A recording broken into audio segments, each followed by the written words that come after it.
The other piece of it is if we willy-nilly kind of get rid of estrogen without knowing whether or not it's actually so crazy high or if it's just like body's not making enough progesterone. I've seen Right. women with like flat lines. Estrogen and progesterone are flatline, Hmm. but they're considered estrogen dominant and they have all of the estrogen symptoms Right. because estrogen is like a smidge above progesterone, Hmm. right? It's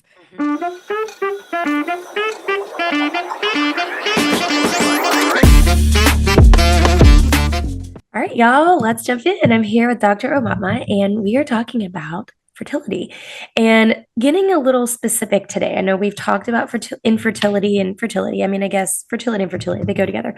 We talked about these before and kind of, holistic approaches to it and talking about the fertility awareness method and these things. But I wanted to get down to like the nitty gritty. And since Dr. Matma is a naturopathic doctor, she can help us get into the nitty gritty of Mhm. some of the chronic things that are affecting fertility. So thanks so much for joining us today.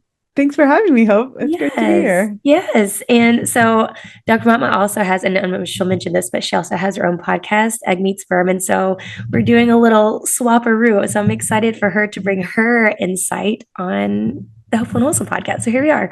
Yeah.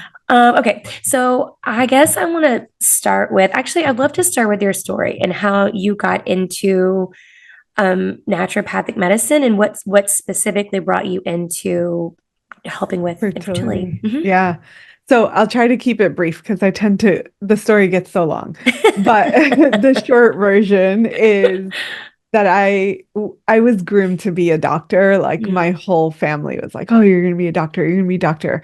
And my dad believed in astrology, so he was like, "Oh, I've seen the stars," like that kind of thing. And so I went to pre-med. I hated it. I Oh, literally like I was like, I don't see how we can separate the body from the mind and mm-hmm, spirit, mm-hmm, right? And that was mm-hmm. my biggest thing. And I kept asking advisors, like, why doesn't this make sense? Like, how do we merge the three together? And they were like, you're a hippie. You need to move to California. Get out of this pre-med thing. Yeah. And so I was like, okay. And then I was about to graduate from undergrad, not knowing where I was going next, what I was doing next, a month from graduation essentially, and I got a pamphlet in the mail at my parents' house that they would have normally thrown away that said body mind spirit on the cover. And Mm. I was like, stop playing. What is this? Like, rip it open.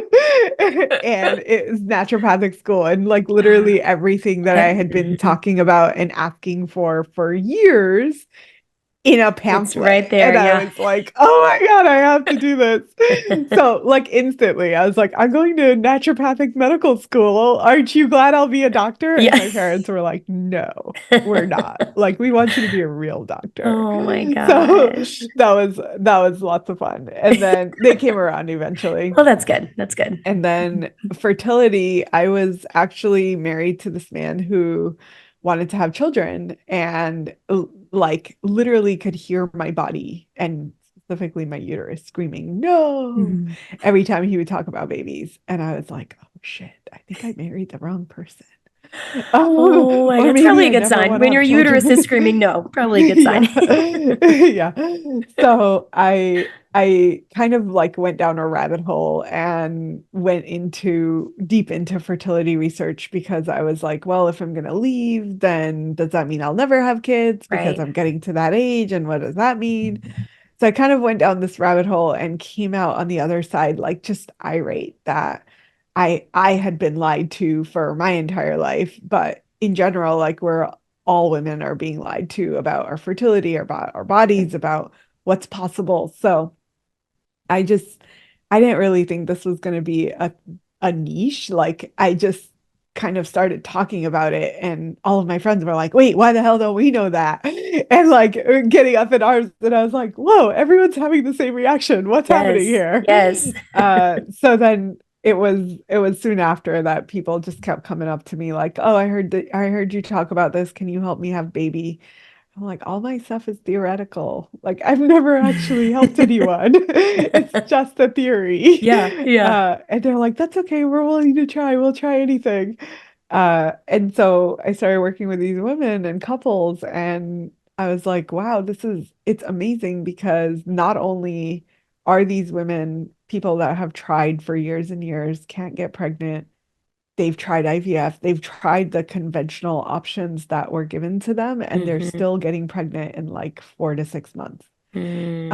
And that's when I was like, wow, this is amazing. And Mm-hmm. I think that we have naturopathic medicine in general, but specifically like focused fertility support is so essential and helpful in people's journeys and can really compress time for something that's so time sensitive Right, to begin right, with. right. So, yeah. Yeah, and I think that's what makes it such a tricky subject because it is time sensitive. And while you want to be like, oh, let's give the body time to like, you really don't have all the time in the world for this. Like this is something where know, like me normally when I'm working with women, it's like, oh, we let the body, we work on the body's timeline where we're healing chronic things. But the fertility thing is that's a touchy thing because there's a window, like there's a window of time.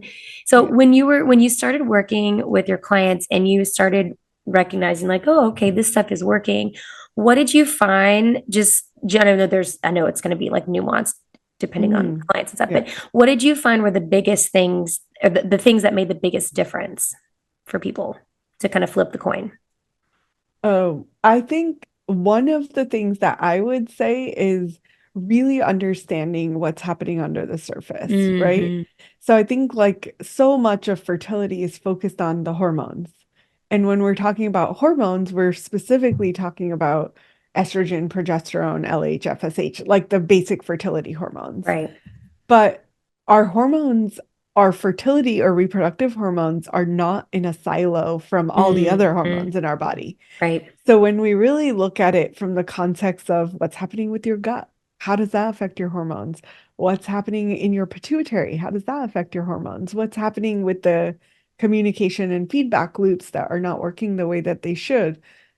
How does blood sugar influence Mm-hmm. fertility? So just kind of broadening that concept of reproduction is not just about reproduction, but it's Right. the reflection of everything else in our bodies. Yeah. It really helps to flip the script in terms of how we approach it, how we even go about thinking about what's going on with someone's fertility journey. Mm-hmm. And then once we see that big picture, then we can say, okay, let's figure out what is the priority. Like, Right. what is the things that you're going to do based on what we understand about your body, the things that you're going to do that are going to make the biggest difference, Mm-hmm. right? And I call it ROI. It's like a really cost benefits ratio in terms Yeah. of like if I give you this supplement, will we move the needle forward or Right. is it going to be like a nice to have? And I tend to want the things that are the highest ROI and the lowest hanging fruit in the sense of like, if you do this one little thing, which is going to take 2 minutes, it's going to make a huge difference. Right. That's a really good thing for you to do. Yes, yeah, totally. Well, and I think you're to your point of, recognizing that your fertility hormones like don't work independently from everything else. I think that's the beauty of naturopathic medicine too, right? We're just like what you were saying, where you're like the issue with modern medicine that you had when and pre-med was like, why are we separating all these things? And I think that's the thing that keeps women stuck where they're going to traditional medicine routes and it's like they are separating like they're only looking at fertility where it's like Yeah, hold on like this is working in like this multifaceted like thing that is our body. So I think totally. that's a huge piece of it. So you mentioned blood sugar and that was actually one of the ones I wanted to ask you about because I know, like, I had a guest on a couple months ago, and he works a lot with like blood sugar and chronic disease and stuff, and autoimmune, that kind Mm, of thing. And I know the blood sugar conversation is, I feel like, and maybe it's the bubble I live in. I always say that I feel like I'm like, oh yeah, we're talking about this a little bit. Maybe it's just me seeing it all the time, but I feel like we're talking about blood sugar a lot and recognizing the effects of dysregulated blood sugar. Because mhm. so let's start there. And what can just your thoughts on how blood sugar is affecting fertility, Yeah, infertility? so awesome. I'll do the three big ones. A, it's shown to directly affect ovulation. Mm, So if your blood sugar is dysregulated, it's going to have an impact on ovulating too early, too late, not frequently enough. So it can throw off in all different kinds of ways. It's not always predictable how it happens. So that's the first one.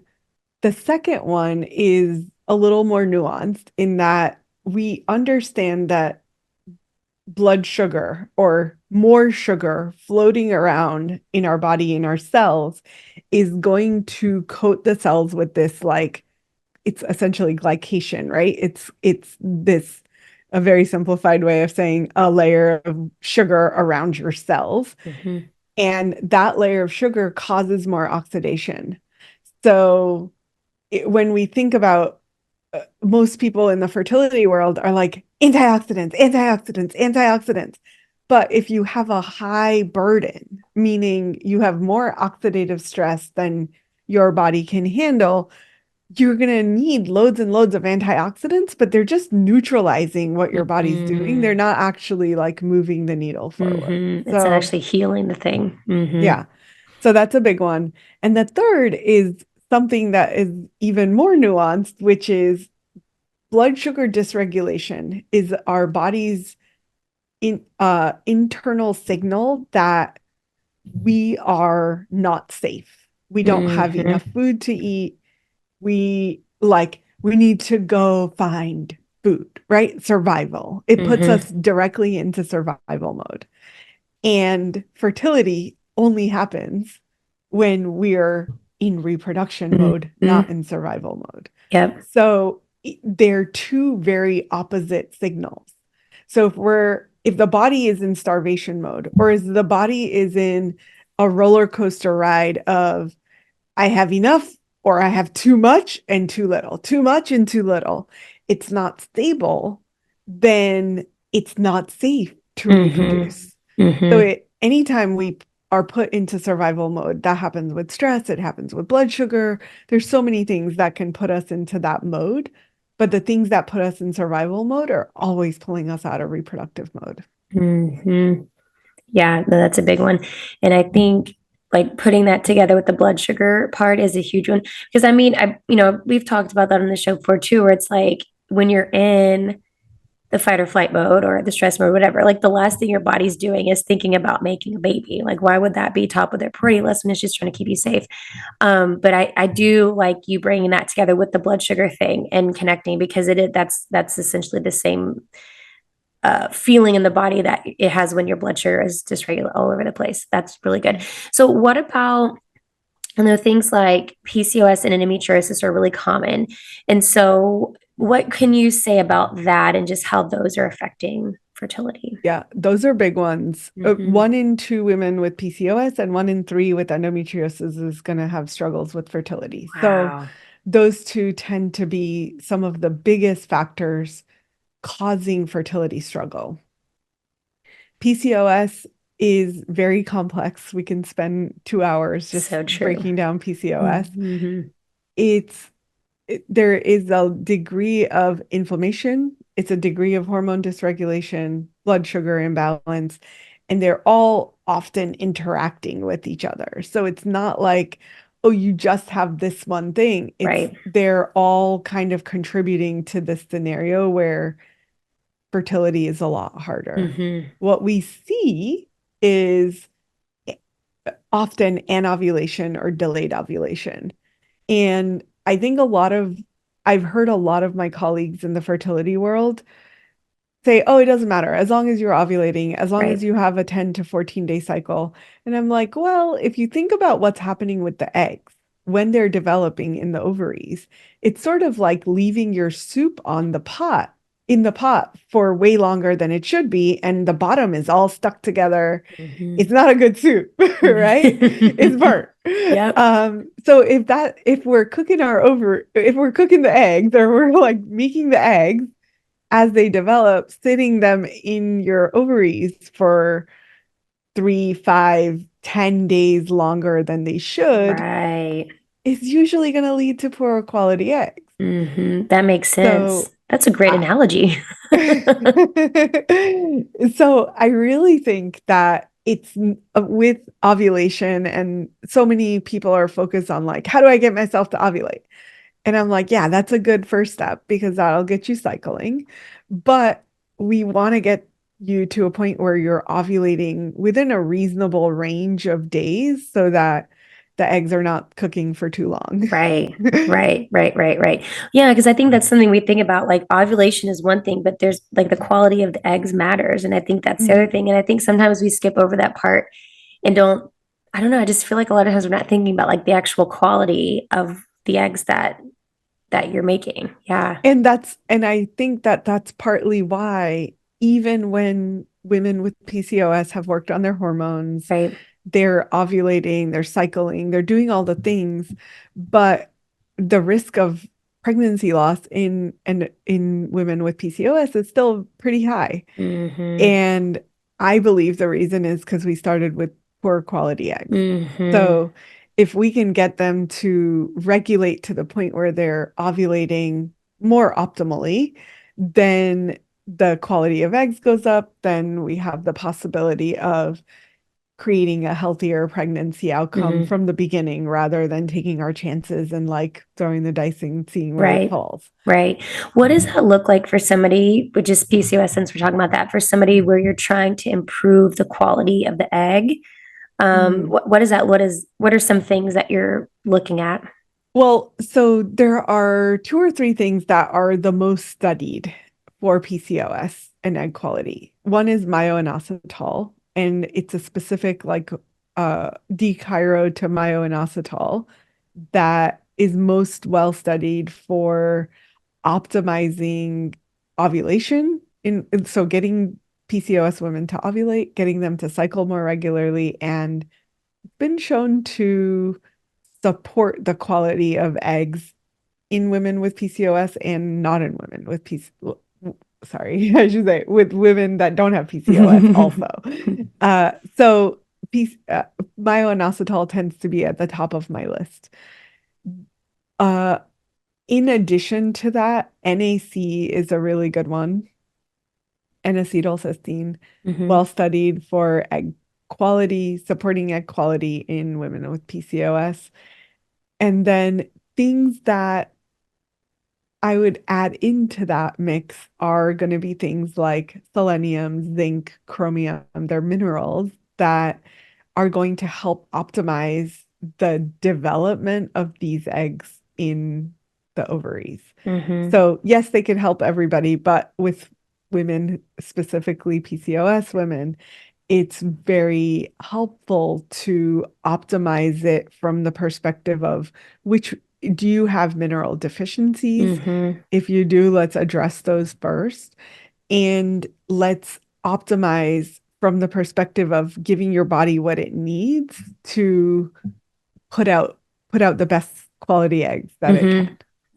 Yeah. You're speaking my language when you're talking minerals. You know that. So I'm like, yes, check the minerals. Yes. Okay. Another one that's super common, and this is even when we're not talking about fertility, just common, just in general, because I work with this all the time, is estrogen dominance. I know Yes. this is at the top of the list a lot of times. So what are your thoughts on that? Just how that is affecting fertility? Well, estrogen is actually I feel like estrogen gets a bad rap a lot of It's true. times. It's very true. So we need estrogen. We don't want to get rid of all of our Yeah. estrogen, right? You're too far on the other end of the spectrum. Right. There's a happy middle. There's a happy middle.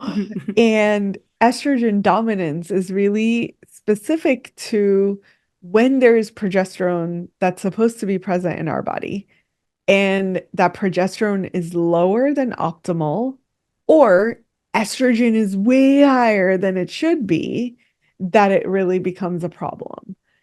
And I believe the reason is progesterone is progestation, right? Like that's what that hormone is for. That's what it does. It supports progestation or making a baby. Hmm. And the first 2 weeks of post ovulation, those 2 weeks after ovulation, are really crucial to having a dominance of progesterone over estrogen. Right.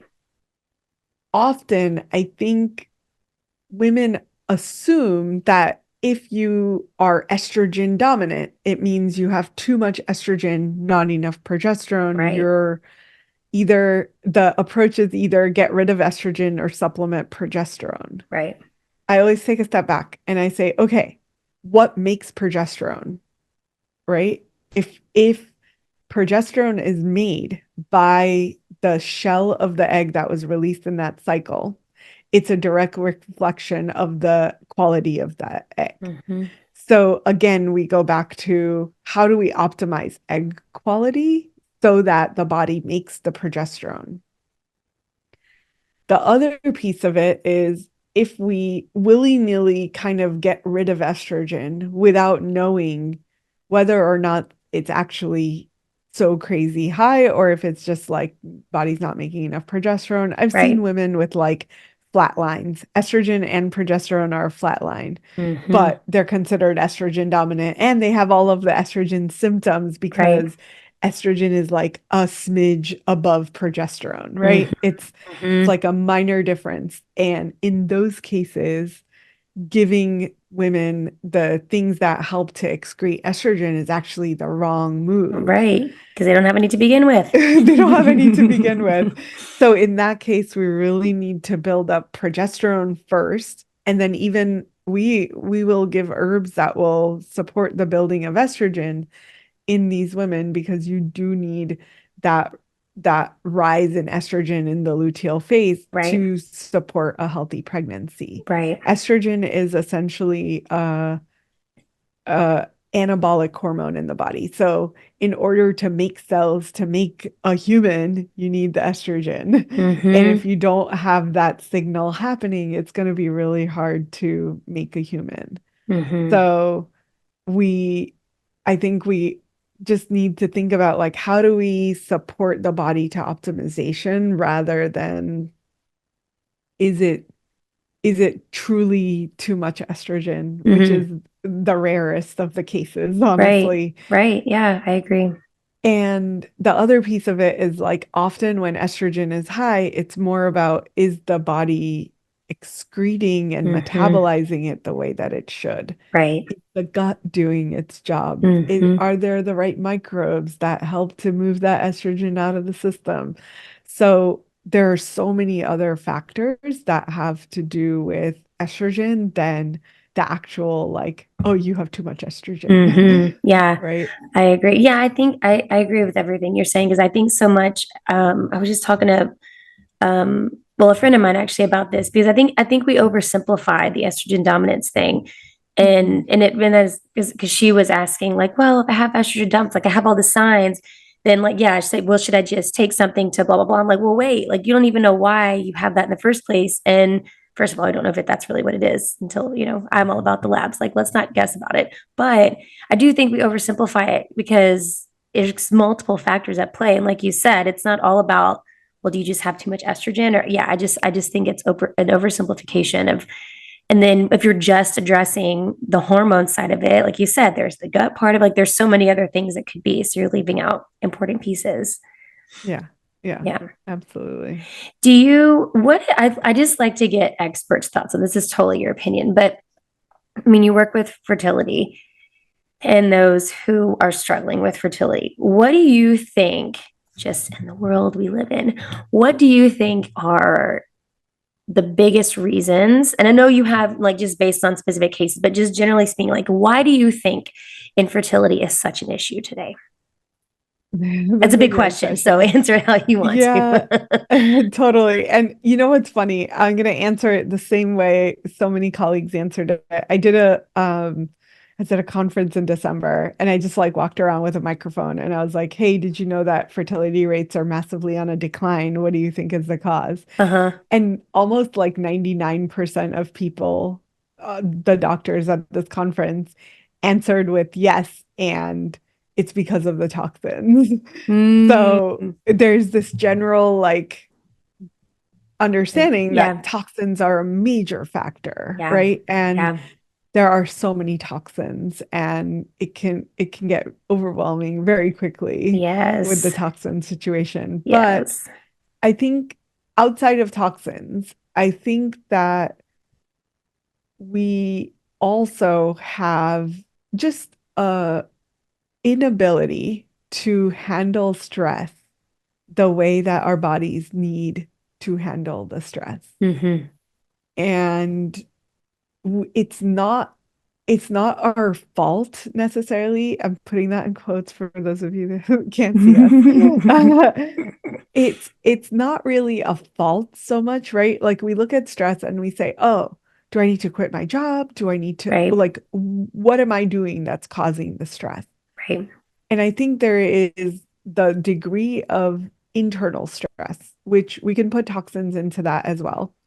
It's all the things that our body has to deal with that either help it to function optimally or move it away from optimal and cause dysfunction.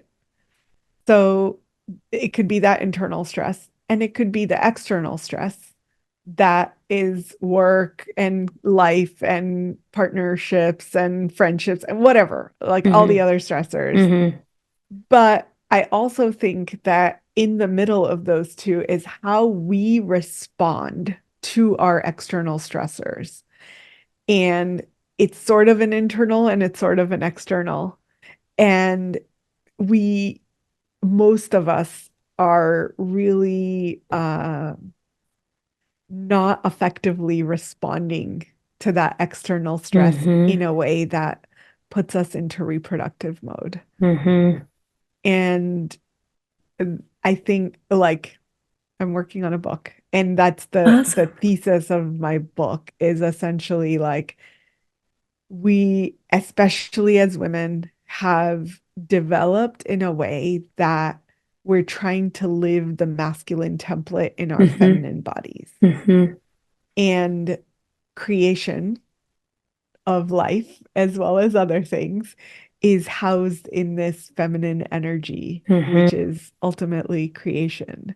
Mm-hmm. So when we're trying to create from that masculine energy, we're really creating more stress in our bodies because that's not our template. Mm-hmm. We need a new template for being in the world as feminine women that are badasses doing badass things and have all the things that we want to do and there's no template for that. Mm-hmm. There was a template for quote unquote feminine back in the day, like the housewife that cooks Mm-hmm. and cleans and takes care of the kids and all the things. But where's the template for the badass woman that's a CEO that also wants to have a family, that also wants to have an amazing partnership, that, like all of those things just Yes. are not something that we know how to balance in our Mm-hmm. in our bodies yet.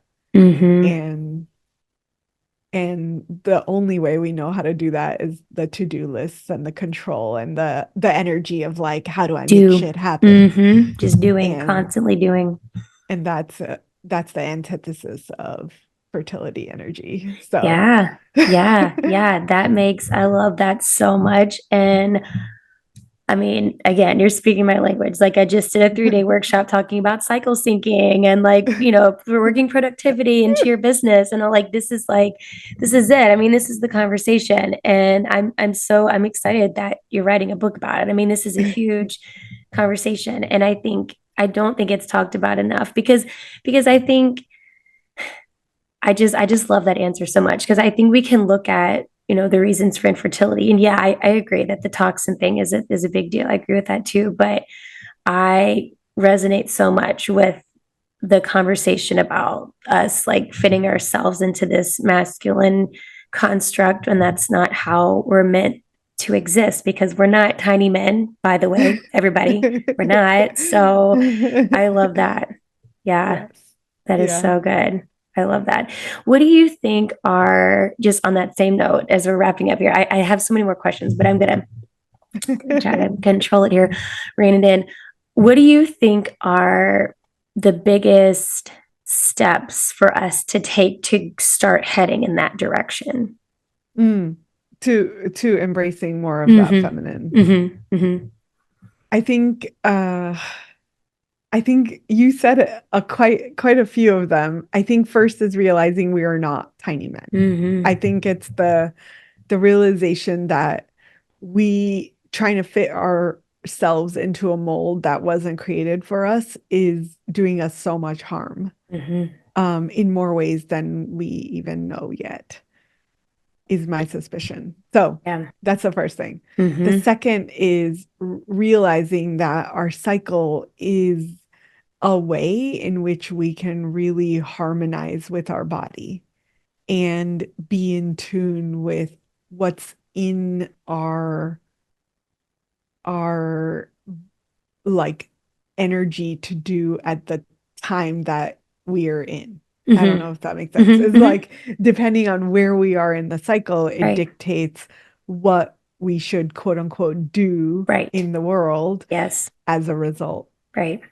And if we can really, and for women, lots of women have asked me this, like, what if I don't have a cycle? What if I'm in menopause? What if Right. I'm perimenopausal, right? Then Right. you can sync to the moon The moon. as Yeah. another way Mm-hmm. to keep a rhythm. Mm-hmm. And I believe that that is the start of being able to embrace more of our natural energy Totally. and harmonize our hormones. And yeah, so Mm-hmm. I'm on board with that. Yeah. I've also been playing around with how this applies into business, how this Mm-hmm. applies. We have a team of people that I like we're playing around with, like, how do we sync our schedules with Yeah. our cycles Yeah. and what happens if we Yeah. do that. Yeah. So yeah, we're playing around with it. It's so good. Um, and I think the third one is really to understand that if we can't do anything else, uh, at least at the minimum, slowing down enough once a day for like 2 minutes to breathe and just like connect to our bodies, because being men, we're mostly like up Up here, here. right? Mm-hmm. Yeah, everything's heady, Yep. everything's in the head. Yep. Yep. So even 2 minutes of like dropping into our uterus and being like, how does it feel today? How are you Mm-hmm. feeling? How are you doing? Mm-hmm. Can be transformational. So without doing a ton else, just like 2 minutes of energy to the rest of your body can do wonders. Yeah, I love that. Those are such good tools. I love that so much. And yeah, I mean, the cycle syncing stuff is it's a powerful tool. And it's so, I mean, really, it's such a simple, I feel like it's such a simple concept. Like it's not a complicated concept, but it's just one of those that I think we overlook. I mean, I guess overlook or underestimate just like you said. What better way to tune into your feminine body than your feminine hormonal cycle? Like, I mean, the concept is simple and it It makes makes so sense. much Yeah, it sense. makes sense. Yeah. But it's like, yeah, I mean, I think there's just so much conditioning that we have to be plucked from, for us to like let go of the masculine construct and the doing and all that. I think that's what makes it harder, but it makes it hard. But it is such a simple concept, like, and it makes sense. So I love that. I just love all that. Okay, so I love this conversation so much. Like we're all on the same page with all this, and I agree with everything you're saying.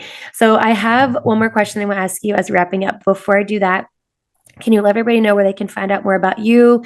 For anyone listening who's dealing with fertility issues, or you have friends or family, go check out Dr. Mama. So let everybody know where they Yeah. can find out more about you. Sure. So our website is holisticfertilityinstitute.com. You can also reach out to me on Instagram at Holistic Fertility Doctor.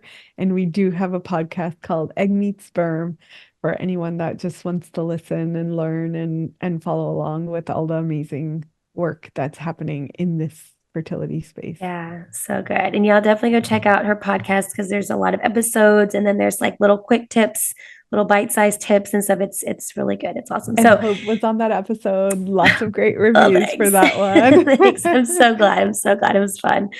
Okay, the last question I want to ask you, the question I like to ask everybody, what do you think is the most important thing you can do to live with purpose? Hmm. Oh, that's an interesting question. I would answer that with uh intuition. I think Mm, like accessing our intuition and being in alignment with what our spirit is guiding us to do. And I think we all have it. We have trained ourselves not to trust it. hmm So little baby steps into reconnecting with our inner guidance and whatever that means for people. I know some people are about praying and that approach, but though what in whatever way it shows up for you, follow your guidance, follow your I love it. intuition. Yes. All right. Those are perfect words to close on because I mean, I've talked about intuition enough on this show. Everybody's like, okay, more on intuition. But I mean, yes, preach, girl. So thank you so much for this. Thanks so much for spending time and bringing us such an insightful conversation on fertility. This is like a whole new Thank- conversation, and I loved it. Thanks for having me. You're welcome.